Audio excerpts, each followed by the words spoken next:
कोल्हापूर जिल्हा हा निसर्ग सौंदर्याने नटलेला जिल्हा आहे आणि याच जिल्ह्यामध्ये असं एक झाड आहे ज्याचा परीघ संपूर्ण एकरभर पसरला आहे.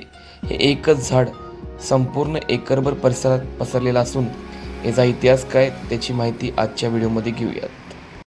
मित्रांनो, आजरा तालुक्यामधील सिरसंगी या गावामध्ये सध्या आपण उभे आहोत आणि ह्या गावातलं एक नैसर्गिक वैशिष्ट्य दाखवण्यासाठी आपण या ठिकाणी आलो आहोत.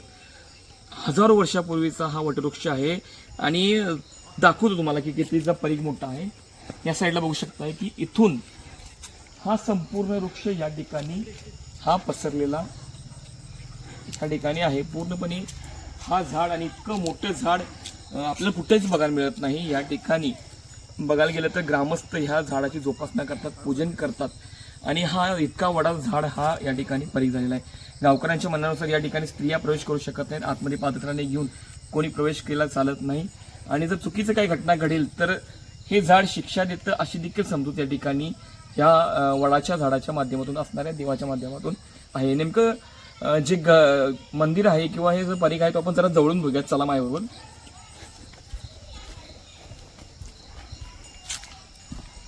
महाराष्ट्रामध्ये वडाची झाडं अनेक बघायला मिळतात, मात्र अशा पद्धतीचं मोठं झाड कुठेही बघायला मिळत नाही.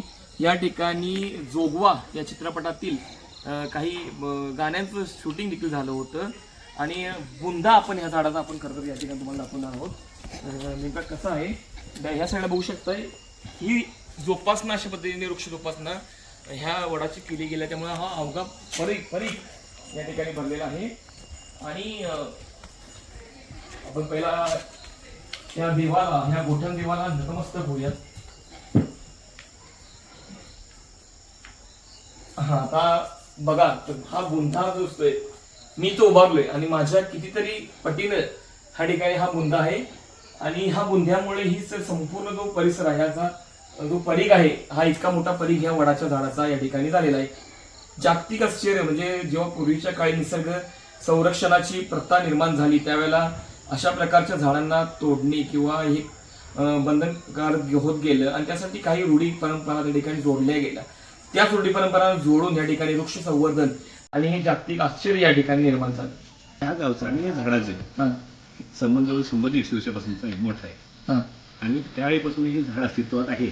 तेव्हापासून देवाची कीर्ती या झाडाची अशी अगदी सुरुवातीपासून होती. त्यापूर्वीचे लोक साधारणपणे म्हणजे मला ऐकून फिरतो नाही कारण मी प्रॉपर या गावचा असल्यामुळे साधारणपणे रात्री 12च्या दरम्यान काय करतात, या देवाची या झाडाची देवच म्हणतात, झाड म्हणजे देवच म्हणा, काय करतात याला गोठण देव असं म्हणतात आणि रात्री 12 वाजता यात्रा करतात म्हणजे देवच म्हणा, काय करतात याला गोठण देव असं म्हणतात आणि रात्री 12 वाजता यात्रा करतात.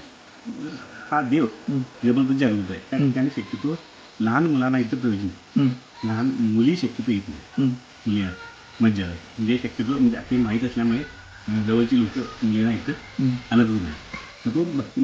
तेव्हा तुम्ही इच्छा प्रदर्शित केला. अशा नैसर्गिक आणि धार्मिक आश्चर्याला तुम्ही कधी भेट देताय? या ठिकाणाला येण्यासाठी आजरा आणि नेसरी या गावावरून आपल्याला या ठिकाणी येता येते. नेसरीवरून हे गाव 5 किलोमीटर तर आजरा मार्गे हे गाव 10 किलोमीटर इतके अंतर आहे. आपण या ठिकाणाला नक्की भेट द्या आणि येथील निसर्ग सौंदर्याचा आणि धार्मिक अनुभूतीचा अनुभव घ्या. धन्यवाद.